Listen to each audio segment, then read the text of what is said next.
Happens all the time. Pizza delivery drivers get shot. I was reading about this guy the other day, Thomas Stefanelli. Did you hear about this? 37-year-old pizza delivery driver from Tampa, Florida, got shot delivering pizza.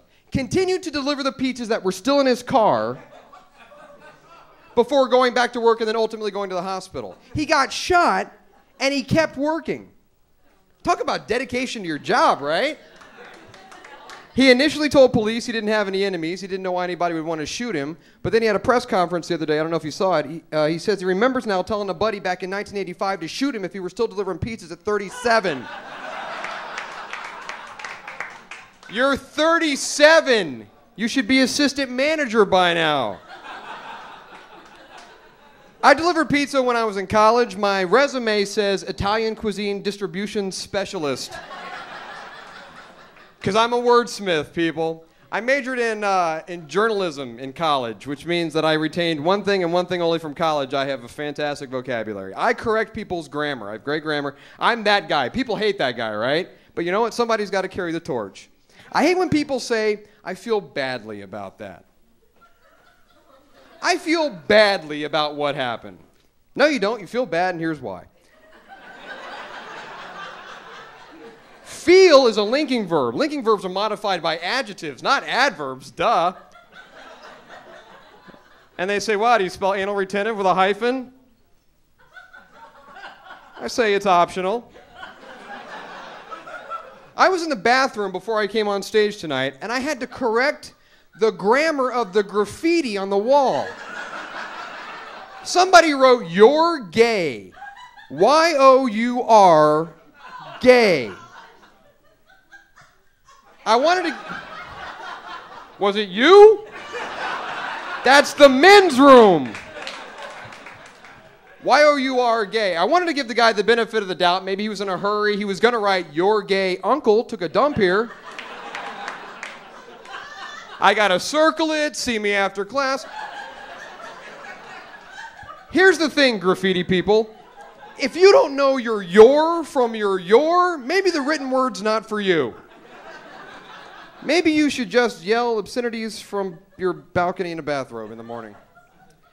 Like I do. I'm getting tired of the coverage of the high-speed chase on the news. There was one yesterday of like an hour and a half long. Horrible, right?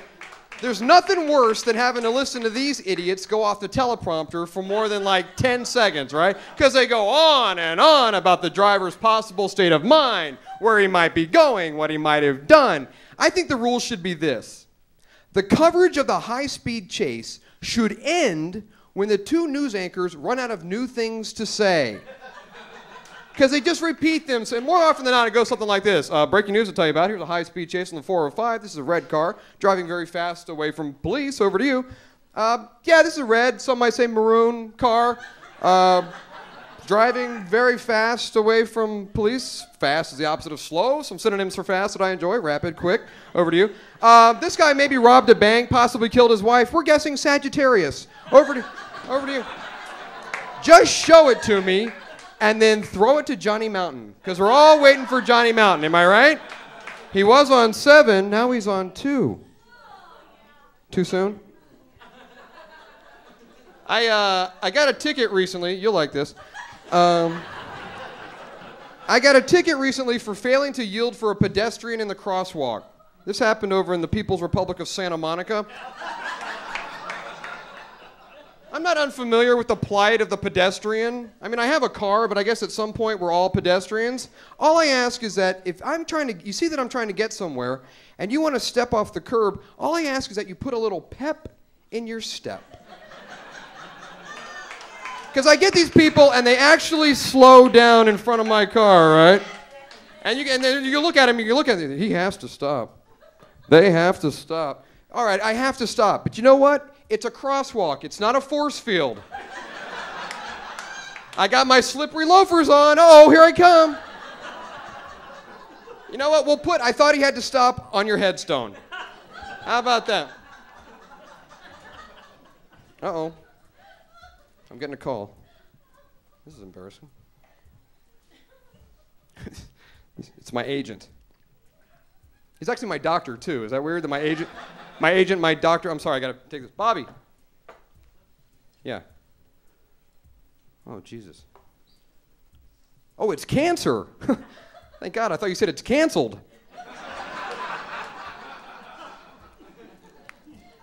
Nobody there. I moved to Los Angeles about 3 years ago. I was dating an actress. Are there any actors in the audience tonight? Any actresses? Good, then you'll love this. I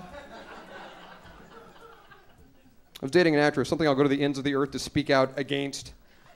And by the way, you'd be hard-pressed to find a term used more liberally than by the people in this town who call themselves actors. You don't actually have to be acting in something at the moment, I've found, to call yourself an actor. Apparently it's like being a Pisces or a diabetic. You just are an actor. And all you really have to do is want to be an actor, right? I was at a party the other night, I'm talking to some guy, and finally I'm like, all right, so what do you do? And he's like, well, I'm an actor. And I'm like, oh, cool. Anything I might have seen you in? A TV show, a commercial, a movie, a play? And he's like, well, I'm not really acting right now. I'm waiting tables. But I moved to Los Angeles to be an actor. Oh, cool. Well, here's some tough love for your actor asses. If you're waiting tables, but you want to be an actor, you're a waiter.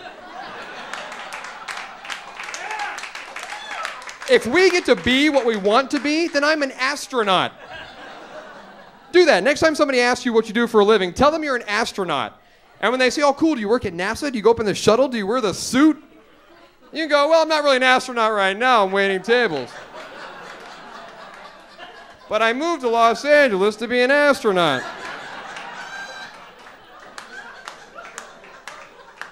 It's insane.